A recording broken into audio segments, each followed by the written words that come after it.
Now, Pavarotti was a good friend. Hello. Welcome to The Revealing. I'm your host, Pavarotti, here to discuss the Idaho 4 case. As a disclaimer, this channel is for entertainment purposes. These are my opinions. I'm not here to slander anyone, so let's get started. Today I just want to discuss, well, just how I get to these conclusions that I've gotten to. Some people out there, I think, believe that I just look at some different aspects of the case and I just kind of plug in things here and there, you know, that I want to plug in, and I don't have any real basis for it. Well, what I can assure you is every single aspect of this theory that I'm constantly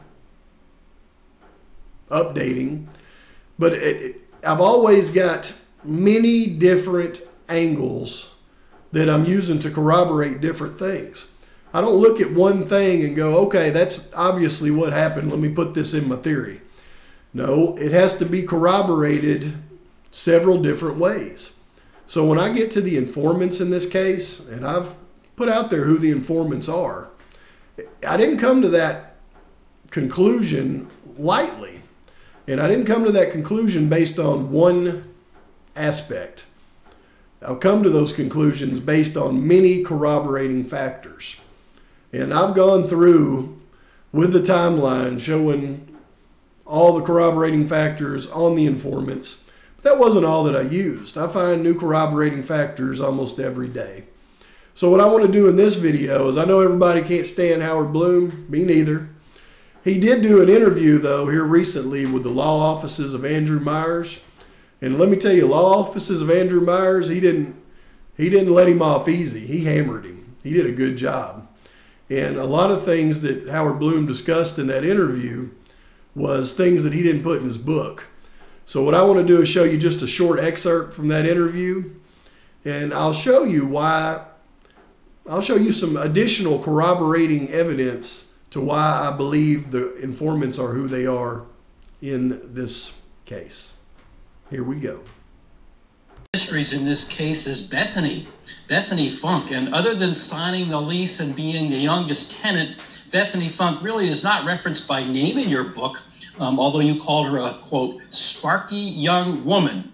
And although you alluded to her as one of the surviving roommates, what, if any, exculpatory evidence does she have? And did you make any efforts to find out, does Bethany hold the key to this case?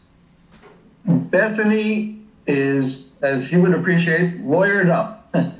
She is not talking. I think her stepmom is a lawyer. They have her fairly well insulated. If she has anything to say, that will be one of the mysteries that will be revealed at the trial.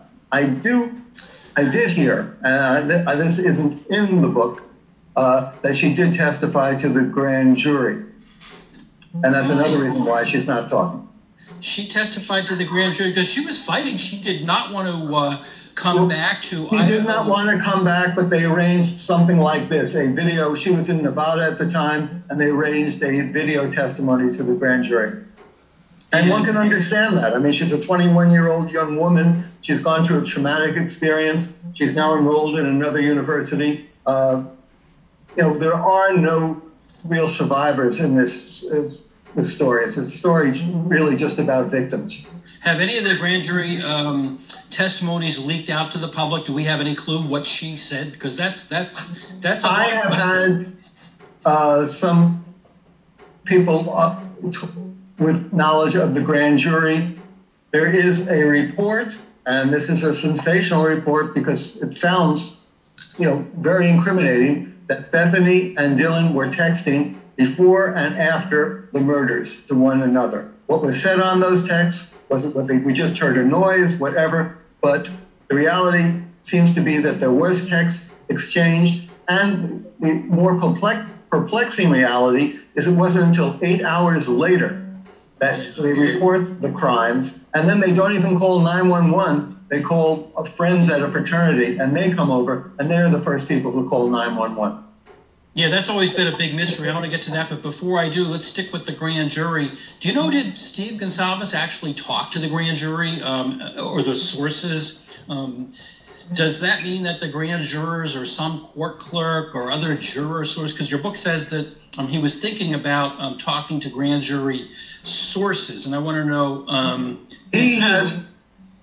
did you, and how did the revelation that came out of that Bethany and Dylan, as you just said, were allegedly texting, how did that come out? What were the dynamics of that, and did you talk to anybody that was associated with the grand jury?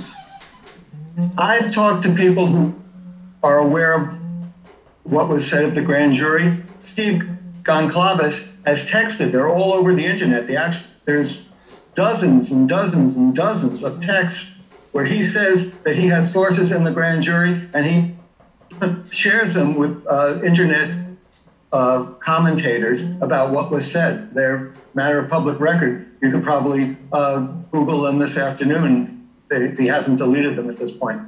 All right. Well, as long as we're talking about him, and I want to move on from that, but as long as we're talking about him, what about this secret informant? We did an episode a while back about the potentiality of a secret informant, but in your book, you point out that Steve Gonsalves became convinced that there is a protected source and was going to reach out, but the FBI told him through his attorney Shannon Gray that there would be legal consequences. So do you have any insight into the existence of this secret informant?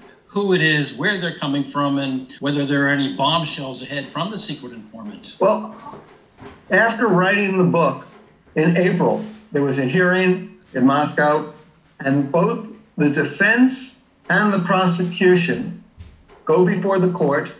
They ask they say they want to turn off the cameras. They want to seal discovery because they use the words, this would put a confidential source in jeopardy, and they both agree to do this.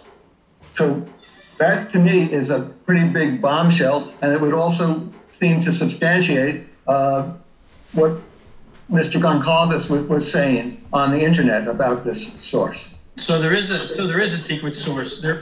That interview that the law offices of Andrew Myers did with Howard Bloom, and he was discussing things that he didn't put in his book, so you can bet those are legit things. Let's go to these Steve G texts once again, because as you know, as I've brought up these informants and their roles in this matter, I've gone through great lengths to really put it out there what their role is and why they apply. This is just one other corroborating fact of my investigation, because if you go through the Steve G texts, you can see grand jury. The Peterson true crime guy helped connect us with a grand jury member. Well, that's how he was connected with these grand jury members. We've talked with 2 grand jury members, and that helped calm nerves a lot.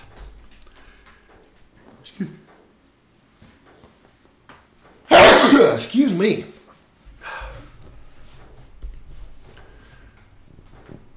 What have you heard about the protected witnesses? Again, he learned about these protected witnesses through conversations with the grand jury members. And how would the grand jury members know there were protected witnesses? Well, because they watched the evidence that was presented to them in the grand jury. Obviously, this was the most compelling piece of evidence that they heard. He says he went down because of the informant. He didn't plan on getting caught. So, it's the informant that brought him down. I have to keep the witness under wraps. The FBI warned me they don't play games with protected informants, and they could be monitoring everything that I say. We've noticed some quite odd communications and behaviors. And then everybody thought he was talking about Ann Taylor when he gets to this part. No, he was not. He's talking about the informant. Says, what about this sick bitch working for BK? And also, you'll notice that is the video of the assailant walking in on Linda Lane the night of the atrocity at 3:15 and retrieving things from the dumpster. So when I say she retrieved things from the dumpster, It's because not only do I believe it, but Steve G believes it, and I'm sure the grand jury believed it as well, that was TR retrieving the things from the dumpster. What kind of woman would protect a monster? Another kind of monster. Again, the informant that they're referring to is a woman. And then we go to this, because you heard in that interview him say they set up a Zoom for Bethany Funk to testify to the grand jury. That's how all of these witnesses were testifying in that grand jury that was held May 14th and 15th. And you can see on May 15th, 2023, at 1 o'clock p.m., the hearing held with Zoom. This is TR actually testifying on the day that the grand jury was convened through Zoom, as we already established. That's how everybody else testified. And then the next day they indicted Mr. Kohberger. So when I come across my end result of my investigation and I put it together, it's not because I've looked at one aspect and I've made up some reasons why I think that's there. I've corroborated everything that I say in so many different places. It all has led me to a final product, but I've got many, many things that put me into that final product. This is just an example of one more. Okay, so anyway, when I put together something in my theory, it's not because I looked at one aspect and one thing and just decided, hey, that makes the most sense, I'm gonna put it in there. It's been corroborated from about 20 different directions. And when I look at something, it's gotta have a lot of different ways for me to corroborate it, or it doesn't become part of it, because that's not what I do. Now, I got a lot of people out there that, you know, they spend more time trying to pick me apart than they do the case, and that's their prerogative. You know, I got my cohort, used to be Get a Clue, now he's Bryan Kohberger. He's back obsessing over me and everything I say. I watched some of his recent videos, and you know, I like the guy. I think he does good work. His conclusions are terrible, but he at least focuses in on the, you know, technical aspects of some things. But he's just got so much of a block in his mind over me that he's, you know, he keeps mentioning my subscribers and my views, and I mean, it's just he's so jealous, it's unreal. And now he's asking for donations. I mean, more power to you, guy. I think you're doing a good job. I'm glad you're back. Focus on the case. Get off of me, dude. I mean, and also focus on what you can see in here. When you start doing these videos where all you're doing is listening and you're a block away, man, you know, there's no merit to that. So suspect vehicle number 5, you see it for a second and then you have to listen to what it's doing. Nah. Keep on digging, man. You're good at what you do. Dig a little deeper. But please like and subscribe to the channel. Post your comments, post your thoughts, post your criticisms. Until next time, Pavarotti hopefully he's still here, but Pavarotti's out.